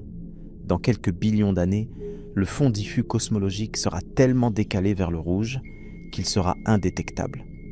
Les galaxies lointaines auront disparu au-delà de l'horizon. Les seuls objets visibles seront les étoiles de notre propre galaxie fusionnée. Et elles aussi finiront par s'éteindre une par une. Le destin ultime de l'univers, que ce soit la mort thermique, le Big Rip, le Big Crunch ou quelque chose d'encore plus étrange, sera façonné par la même vitesse de la lumière qui limite notre exploration aujourd'hui. Les derniers photons de la dernière étoile voyageront à exactement 300 000 km par seconde à travers un vide en expansion éternelle. Témoin silencieux de la fin de toute complexité. Mais nous sommes ici maintenant, dans ce moment cosmique précieux où les étoiles brillent encore, où les galaxies tournent encore, où la vie est encore possible. Chaque seconde de notre existence est un miracle statistique, une fluctuation improbable dans un univers qui tend vers le désordre et le froid. La vitesse de la lumière, cette prison que nous avons explorée ensemble, est aussi ce qui permet notre existence. Si la lumière voyageait instantanément, l'univers serait un bloc statique sans possibilité de changement ou d'évolution. Si elle voyageait trop lentement, les réactions chimiques nécessaires à la vie seraient impossibles. Nous existons dans une zone étroite de possibilités, un équilibre délicat entre le trop et le pas assez. Cette réalisation transforme notre perspective sur la limite cosmique. Ce n'est pas une cage imposée par un univers cruel. C'est la condition même de notre existence. Nous sommes les enfants de la vitesse de la lumière, nés de ses contraintes, façonnés par ses implications, définis par ses limites. Quand vous regarderez le ciel nocturne après cette exploration, vous le verrez différemment. Chaque étoile sera un message du passé, un photon qui a voyagé pendant des années, des siècles, des millénaires pour atteindre votre rétine. Chaque constellation sera une machine à voyager dans le temps, vous montrant des lumières qui ont quitté leur source avant que l'humanité n'existe. Le silence entre les étoiles prendra une nouvelle signification. Ce n'est pas un vide, c'est une mer de photons invisibles, d'ondes gravitationnelles imperceptibles, de neutrinos fantomatiques, tous voyageant à leur vitesse respective à travers l'immensité. L'espace n'est jamais vraiment vide. Il est saturé de messagers cosmiques que nous ne pouvons pas toujours percevoir. La lumière des étoiles que vous voyez ce soir a commencé son voyage quand vous n'existiez pas encore. Elle a traversé des vides intergalactiques, contourné des champs gravitationnels, survécu à des milliards de kilomètres de voyage pour finir sa course dans la chimie de votre vision. C'est une connexion intime avec le cosmos, un fil ténu mais réel qui vous relie aux fournaises nucléaires des soleils lointains. Et quand vous fermez les yeux, ce voyage continue. La lumière qui vous a atteint rebondit dans l'univers, transportant une version infinitésimale de votre image vers les étoiles. Dans quelques millions d'années, les photons réfléchis par votre visage atteindront peut-être une autre planète, un autre monde, peut-être d'autres yeux. Votre existence laisse une trace lumineuse dans le cosmos, un écho se propageant à 300 000 km par seconde. Nous sommes tous des voyageurs temporels. Chaque regard vers le ciel est un voyage dans le passé. Chaque photon émis par notre civilisation est un message vers le futur. Nous existons à la croisée du temps et de l'espace, liés par la même limite qui nous sépare du reste du cosmos. La vitesse de la lumière est notre gardienne et notre geôlière, notre protectrice et notre limite, notre créatrice et notre bourreau. Elle définit ce que nous pouvons être et ce que nous ne pourrons jamais devenir. Elle nous permet d'exister tout en nous interdisant l'infini. Peut-être qu'un jour, une civilisation trouvera une faille, une échappatoire, un raccourci à travers les dimensions ou les trous de verre. Peut-être que l'univers recèle des secrets que nous n'avons pas encore découverts. Mais peut-être que non. Peut-être que la limite est absolue, éternelle, inviolable. Dans les deux cas, notre réponse devrait être la même. Émerveillement, car nous existons dans un univers qui a des règles, des structures, des constantes. Nous pouvons comprendre ces règles même si nous ne pouvons pas les briser. Nous pouvons contempler l'infini même si nous ne pouvons pas l'atteindre. Laissez le silence de l'espace vous envahir. Écoutez le murmure des photons anciens. Sentez la gravité qui vous relie à chaque étoile. Vous êtes fait de poussière d'étoiles. façonné par la vitesse de la lumière, conscient de votre propre existence dans un univers qui n'avait aucune obligation de vous créer. Cette nuit, avant de fermer les yeux, pensez aux photons qui voyagent en ce moment même depuis des galaxies lointaines vers vos yeux. Certains ont commencé leur voyage avant que la Terre n'existe. D'autres ne vous atteindront jamais parce que l'expansion de l'univers les emporte plus vite qu'ils ne peuvent voyager. Vous existez dans une fenêtre de perception cosmique qui se rétrécit lentement. Respirez. Vous êtes ici. Vous êtes conscient. Vous comprenez. Et malgré toutes les limitations, malgré la prison de la vitesse de la lumière, malgré l'immensité terrifiante du cosmos, votre existence a une signification que vous seul pouvez définir. L'univers ne vous doit rien, mais il vous a donné la capacité de le contempler. Et c'est peut-être le plus grand miracle de tous. Nous avons voyagé ensemble à travers les profondeurs les plus obscures de la physique. Et maintenant, tous les fils de cette tapisserie cosmique commencent à se rejoindre en un motif d'une beauté terrifiante. La vitesse de la lumière n'est pas simplement un nombre dans un manuel de physique, c'est la signature même de notre réalité, le pouls de l'univers, le battement de cœur de l'espace-temps lui-même. Souvenez-vous de ces pulsars tournant des centaines de fois par seconde, de ces jets de quasars s'étendant sur des centaines de milliers d'années-lumière, de ces rayons cosmiques frappant notre atmosphère avec l'énergie d'une balle de baseball. Tous ces phénomènes, aussi violents et spectaculaires qu'ils soient, restent enchaînés à la même limite immuable. 300 000 km par seconde, pas un de plus, jamais. Cette limite relie tout ce que nous avons exploré. Les expériences de Michelson et Morley qui ont révélé l'absence d'éther. Les muons cosmiques qui survivent à leur descente atmosphérique grâce à la dilatation temporelle. Les trous noirs dont l'horizon des événements est défini par cette vitesse. Les ondes gravitationnelles qui voyagent exactement à cette vélocité. Le paradoxe de Fermi qui nous condamne peut-être à la solitude éternelle. Tout converge vers ce même nombre mystérieux. La connexion entre ces phénomènes révèle quelque chose de profond sur la structure de notre réalité. L'univers n'est pas un ensemble de règles arbitraires assemblées au hasard. C'est un système cohérent où chaque élément dépend de chaque autre élément. La vitesse de la lumière détermine la force des liaisons atomiques, l'intensité de la gravité, la durée de vie des étoiles, la taille des galaxies. Changez ce nombre d'un pourcentage et l'univers entier s'effondre dans l'incohérence. Les physiciens appellent à cela le réglage fin de l'univers.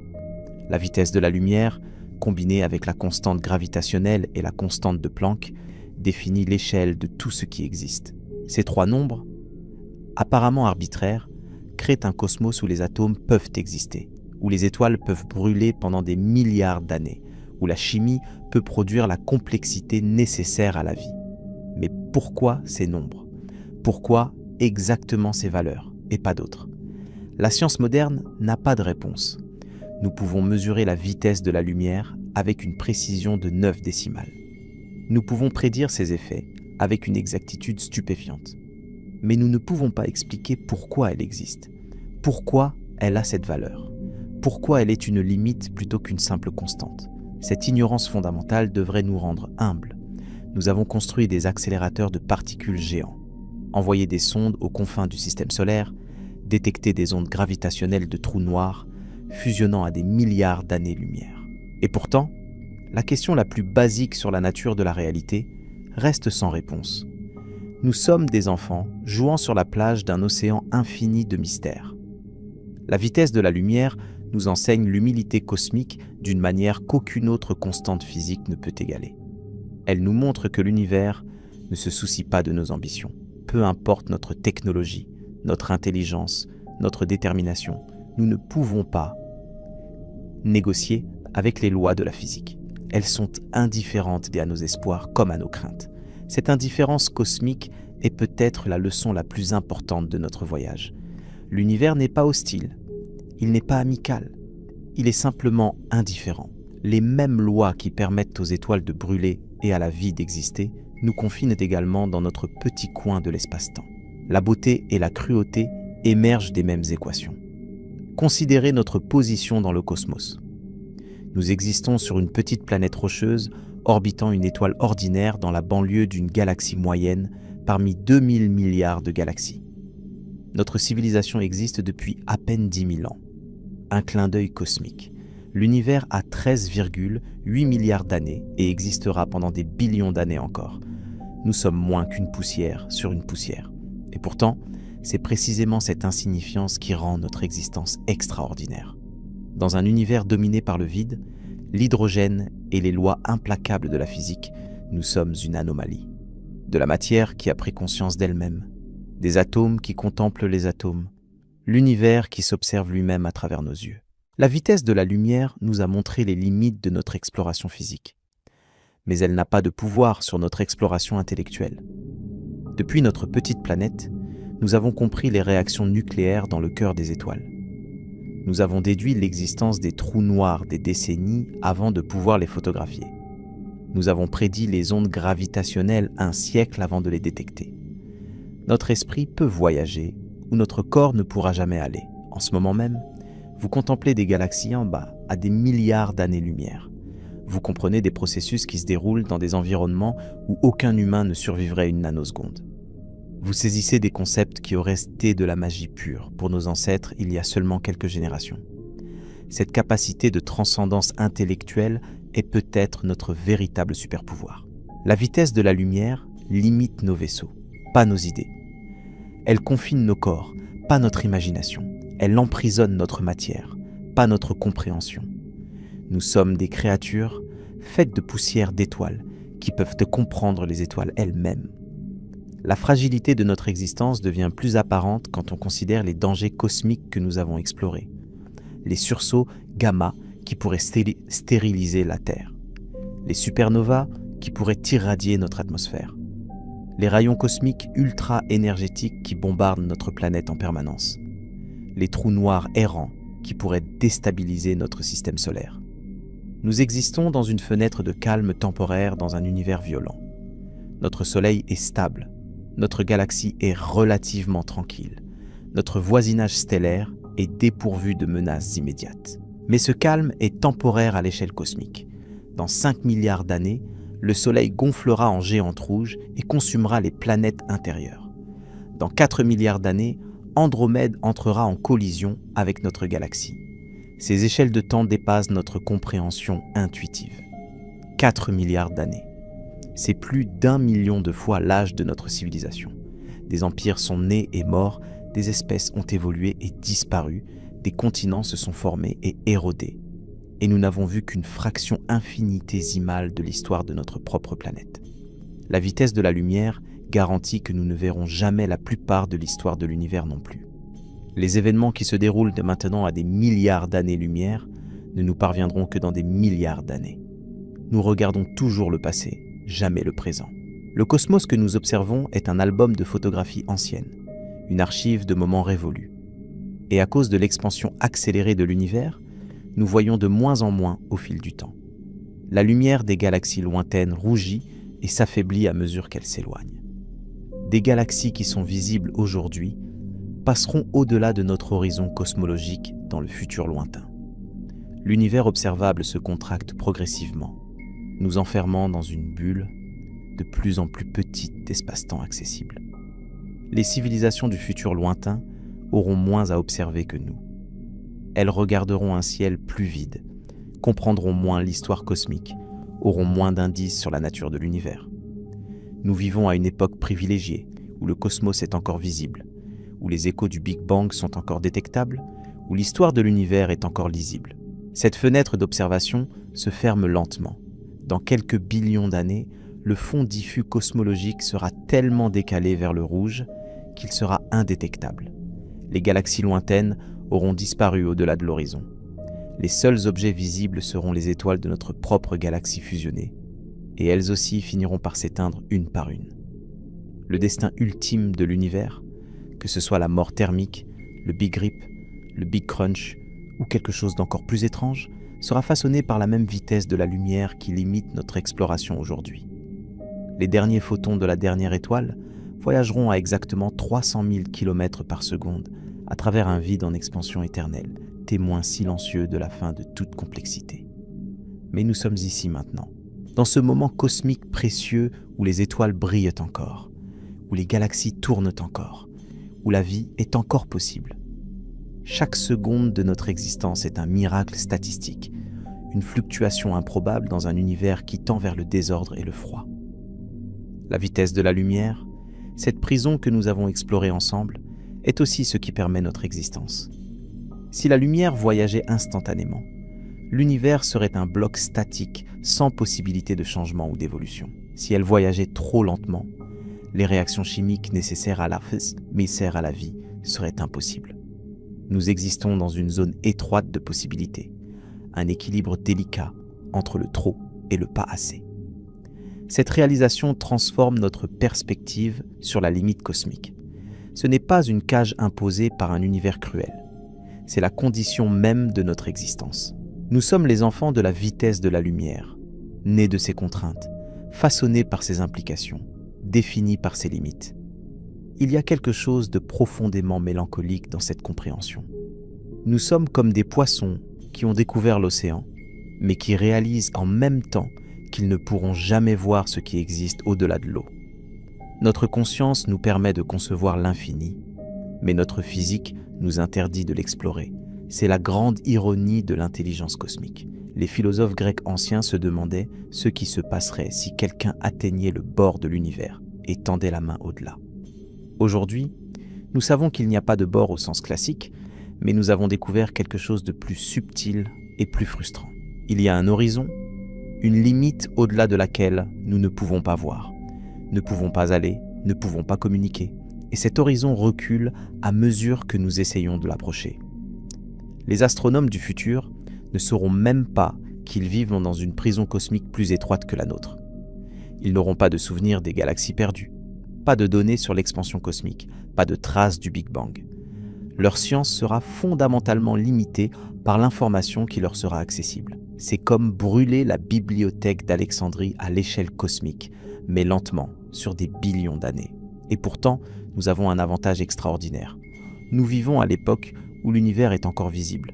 Nous pouvons voir les galaxies lointaines. Nous pouvons détecter le fond diffus cosmologique. Nous pouvons reconstruire l'histoire du cosmos jusqu'à une fraction de seconde après le Big Bang. C'est un privilège temporel que nous ne réalisons pas assez. Imaginez un historien qui a accès à tous les documents d'une civilisation ancienne, mais qui sait que ces documents sont en train de se décomposer et disparaîtront dans quelques siècles. Quelle responsabilité cela implique-t-il ? Nous sommes dans la même situation avec l'univers.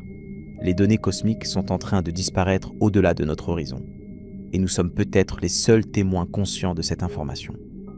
Cette responsabilité cosmique devrait nous pousser à observer, à comprendre, à enregistrer tout ce que nous pouvons. Non pas parce que quelqu'un nous le demande, mais parce que nous sommes peut-être les seuls à pouvoir le faire. Si la vie intelligente est rare dans l'univers, chaque civilisation qui émerge porte le fardeau d'être les yeux et les oreilles du cosmos dans son voisinage. Mais cette responsabilité vient aussi avec une libération. Si nous sommes vraiment seuls, si la vitesse de la lumière nous isole définitivement de toute autre intelligence, alors nous sommes libres de définir notre propre sens. Il n'y a pas de jugement cosmique, pas d'examen final, pas de note à obtenir. L'univers nous observe avec une indifférence parfaite. Cette indifférence peut sembler froide, mais elle peut aussi être interprétée comme une forme de liberté absolue. Nous ne devons rien à l'univers. Nous ne sommes pas obligés d'être grands, d'être importants, d'être permanents. Nous pouvons simplement être, exister, contempler, apprécier. Le philosophe Albert Camus a écrit qu'il faut imaginer Sisyphe heureux, condamné à pousser éternellement son rocher en haut d'une montagne. Peut-être que l'humanité est dans une situation similaire avec la vitesse de la lumière. Nous poussons notre compréhension toujours plus loin, toujours plus proche de la limite, mais nous ne l'atteindrons jamais. Et peut-être que c'est dans ce processus même, dans cet effort perpétuel, que réside notre joie. Chaque découverte scientifique est une petite victoire contre l'obscurité. Chaque équation déchiffrée est un pas de plus dans notre compréhension. Chaque télescope pointé vers les étoiles est un acte de défi contre notre insignifiance. Nous n'atteindrons peut-être jamais les étoiles physiquement, mais nous les atteignons intellectuellement chaque jour. Les anciens naviguaient par les étoiles sans jamais espérer les toucher. Les étoiles étaient des guides, des repères, des sources d'émerveillement.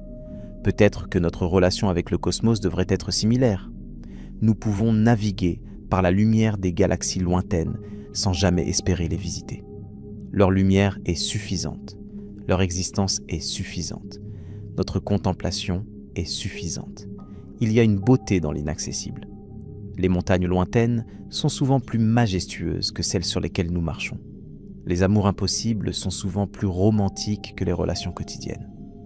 Les étoiles que nous ne toucherons jamais brillonnent plus fort dans notre imagination que celles que nous pourrions un jour visiter. La vitesse de la lumière préserve cette beauté. Elle garantit qu'il y aura toujours un au-delà, un mystère, un horizon. Même si nous devenions une civilisation capable de voyager à 99% de la vitesse de la lumière, il y aurait toujours des régions que nous ne pourrions jamais atteindre. L'univers garde ses secrets les plus profonds derrière une barrière infranchissable. Et c'est peut-être une bénédiction déguisée. Un univers sans mystère serait un univers ennuyeux. Un cosmos entièrement exploré serait un cosmos sans aventure. La limite de la vitesse de la lumière garantit que l'émerveillement ne s'épuisera jamais. Il y aura toujours quelque chose au-delà, quelque chose d'inconnu, quelque chose à imaginer. Les rêves de nos enfants seront toujours plus vastes que les réalités que nous pouvons leur offrir. Les histoires que nous racontons sur les étoiles lointaines seront toujours plus magiques que les données que nous collectons. L'imagination humaine n'est pas limitée par la vitesse de la lumière. Elle peut voyager instantanément jusqu'aux confins de l'univers et au-delà. Quand vous regarderez le ciel nocturne après cette exploration, vous le verrez différemment. Chaque étoile sera un message du passé, un photon qui a voyagé pendant des années, des siècles, des millénaires pour atteindre votre rétine. Chaque constellation sera une machine à voyager dans le temps, vous montrant des lumières qui ont quitté leur source avant que l'humanité n'existe. Le silence entre les étoiles prendra une nouvelle signification. Ce n'est pas un vide, c'est une mer de photons invisibles, d'ondes gravitationnelles imperceptibles, de neutrinos fantomatiques, tous voyageant à leur vitesse respective, à travers l'immensité. L'espace n'est jamais vraiment vide. Il est saturé de messagers cosmiques que nous ne pouvons pas toujours percevoir. La lumière des étoiles que vous voyez ce soir a commencé son voyage quand vous n'existiez pas encore. Elle a traversé des vides intergalactiques, contourné des champs gravitationnels, survécu à des milliards de kilomètres de voyage pour finir sa course dans la chimie de votre vision. C'est une connexion intime avec le cosmos, un fil ténu mais réel qui vous relie aux fournaises nucléaires des soleils lointains. Et quand vous fermez les yeux, ce voyage continue. La lumière qui vous a atteint rebondit dans l'univers, transportant une version infinitésimale de votre image vers les étoiles. Dans quelques millions d'années, les photons réfléchis par votre visage atteindront peut-être une autre planète, un autre monde, peut-être d'autres yeux. Votre existence laisse une trace lumineuse dans le cosmos, un écho se propageant à 300 000 km par seconde. Nous sommes tous des voyageurs temporels. Chaque regard vers le ciel est un voyage dans le passé. Chaque photon émis par notre civilisation est un message vers le futur. Nous existons à la croisée du temps et de l'espace, liés par la même limite qui nous sépare du reste du cosmos. La vitesse de la lumière est notre gardienne et notre geôlière, notre protectrice et notre limite, notre créatrice et notre bourreau. Elle définit ce que nous pouvons être et ce que nous ne pourrons jamais devenir. Elle nous permet d'exister tout en nous interdisant l'infini. Peut-être qu'un jour, une civilisation trouvera une faille, une échappatoire, un raccourci à travers les dimensions ou les trous de verre. Peut-être que l'univers recèle des secrets que nous n'avons pas encore découverts. Mais peut-être que non. Peut-être que la limite est absolue, éternelle, inviolable. Dans les deux cas, notre réponse devrait être la même. Émerveillement. Car nous existons dans un univers qui a des règles, des structures, des constantes. Nous pouvons comprendre ces règles même si nous ne pouvons pas les briser. Nous pouvons contempler l'infini même si nous ne pouvons pas l'atteindre. Les générations futures nous regarderont peut-être avec pitié. Coincés que nous sommes à la surface d'une seule planète, incapables de voyager plus vite que nos fusées chimiques primitives. Ou peut-être qu'elles nous regarderont avec envie, nous qui avons pu voir un univers encore rempli de galaxies visibles et de mystères accessibles. Quelle que soit leur perspective, nous avons vécu, nous avons contemplé, nous avons compris, nous avons été émerveillés. Il y a une paix profonde dans l'acceptation de nos limites. Pas une résignation passive, mais une reconnaissance active que certaines frontières ne peuvent pas être franchies. Cette acceptation libère de l'anxiété de vouloir tout conquérir. Elle permet d'apprécier ce qui est accessible plutôt que de regretter ce qui ne l'est pas. Les moines zen parlent de trouver l'infini dans le fini, l'éternel dans l'éphémère. Peut-être que la vitesse de la lumière nous invite à la même méditation. Dans notre petite bulle d'espace-temps accessible, il y a déjà plus de merveilles que nous ne pourrons jamais explorer. Des milliards d'étoiles dans notre seule galaxie, des billions de planètes à découvrir, des mystères quantiques à percer, des profondeurs océaniques à explorer, des cerveaux humains à comprendre. Nous n'avons pas besoin d'atteindre d'autres galaxies pour trouver l'émerveillement. Il est ici, maintenant, dans chaque grain de sable, dans chaque goutte d'eau, dans chaque souffle d'air. L'univers entier est contenu dans chaque atome. La complexité du cosmos se reflète dans la complexité de nos propres corps. Vos cellules contiennent du fer forgé dans des supernovas qui ont explosé avant la naissance du Soleil. Vos os sont faits de calcium créé dans les couches externes d'étoiles géantes rouges. L'oxygène que vous respirez a été produit par des étoiles massives il y a des milliards d'années. Vous êtes littéralement fait de poussière d'étoiles, assemblées par la gravité et la chimie sur des milliards d'années. Cette réalisation devrait vous remplir d'un sentiment de connexion cosmique. Vous n'êtes pas séparé de l'univers, vous en êtes une manifestation. Chaque atome de votre corps a une histoire qui remonte au Big Bang. Vous êtes le cosmos devenu conscient de lui-même, regardant vers l'intérieur et vers l'extérieur simultanément. La vitesse de la lumière qui vous sépare des étoiles lointaines est la même vitesse à laquelle les signaux électriques parcourent vos neurones. Enfin, pas exactement. Les signaux nerveux sont beaucoup plus lents, mais ils sont eux aussi limités par les lois de la physique. Votre conscience elle-même est façonnée par ces limites. Vous ne pouvez pas penser plus vite que vos neurones ne peuvent fonctionner. Et pourtant, vos pensées peuvent voyager instantanément vers les étoiles. En ce moment, vous contemplez des galaxies à des milliards d'années-lumière. Votre imagination n'est pas limitée par la vitesse de la lumière. Elle est libre de voyager où elle veut, instantanément, sans contrainte physique. C'est peut-être là le véritable miracle de la conscience. Nous sommes des êtres physiques soumis à toutes les limitations de la matière. Mais notre esprit peut transcender ces limitations, au moins conceptuellement. Nous pouvons imaginer des voyages supraluminiques, même si nous ne pouvons pas les réaliser. Nous pouvons concevoir des univers avec des lois différentes, même si nous ne pouvons pas les visiter. Cette capacité d'imagination est peut-être la réponse de l'évolution à la prison cosmique. Incapables de voyager physiquement vers les étoiles, nous avons développé la capacité de les atteindre mentalement. C'est une forme de transcendance qui ne viole aucune loi de la physique, tout en nous permettant d'explorer l'infini. Les artistes, les poètes, les musiciens ont toujours su cela intuitivement. Ils créent des mondes qui n'existent pas, des réalités alternatives, des possibilités impossibles. Chaque œuvre d'art est un voyage au-delà des limites du réel. Chaque histoire est un vaisseau spatial qui ignore la vitesse de la lumière. Peut-être que c'est notre destinée en tant qu'espèce, pas de conquérir les étoiles physiquement, mais de les comprendre intellectuellement. Pas de coloniser d'autres mondes, mais de les imaginer. Pas de rencontrer d'autres civilisations, mais de les rêver. Cette perspective peut sembler limitante, mais elle est aussi libératrice. Elle nous libère de l'obsession de la conquête spatiale.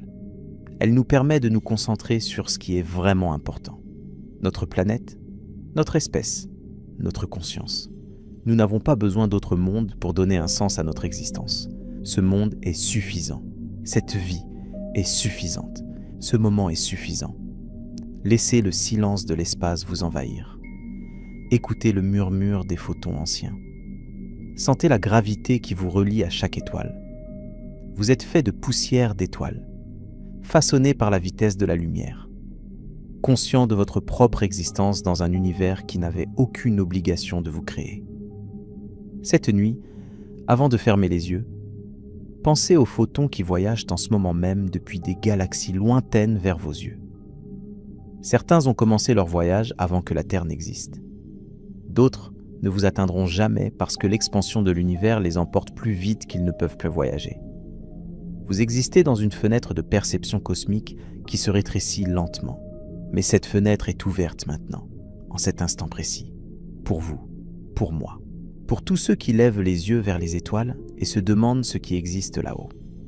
La vitesse de la lumière nous dit que nous ne pourrons jamais tout voir, tout explorer, tout comprendre. Mais elle nous dit aussi que ce que nous pouvons voir est réel, que ce que nous pouvons explorer est vaste, que ce que nous pouvons comprendre est profond. C'est suffisant, c'est plus que suffisant, c'est merveilleux. Respirez profondément. Sentez l'air entrer dans vos poumons, cet air fait d'atomes forgés dans les étoiles, transportés par les vents cosmiques, assemblés par la gravité sur des milliards d'années. Vous êtes en train de respirer l'univers lui-même. Votre cœur bat, pompant du sang riche en fer stellaire. Vos yeux captent des photons qui ont voyagé des années-lumière. Votre cerveau traite des informations à des vitesses qui, bien que lentes par rapport à la lumière, sont suffisantes pour comprendre les mystères du cosmos. Vous êtes un miracle de la physique, une improbabilité statistique devenue réalité. Un arrangement temporaire d'atomes qui peut contempler l'arrangement des étoiles.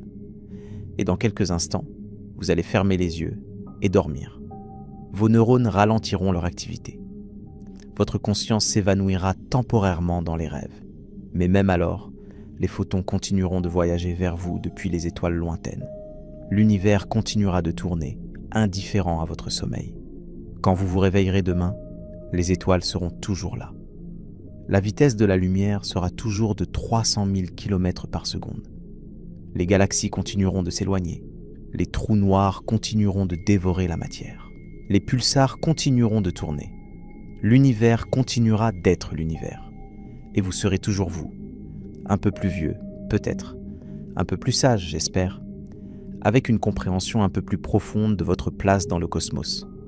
L'univers ne vous doit rien, mais il vous a donné la capacité de le contempler. Et c'est peut-être le plus grand miracle de tous. Dormez maintenant. Laissez les étoiles veiller sur vous. Laissez la lumière ancienne bercer vos rêves. Laissez le silence cosmique vous envelopper comme une couverture d'obscurité bienveillante. Demain, le mystère sera toujours là, attendant votre regard. La vitesse de la lumière sera toujours là, gardienne silencieuse des secrets de l'univers. Et vous serez toujours là, petit être de poussière d'étoiles, capable de contempler l'infini depuis votre petite planète bleue. C'est suffisant, c'est beau, c'est tout ce dont nous avons besoin. Bonne nuit, et que vos rêves voyagent plus vite que la lumière ne le pourra jamais.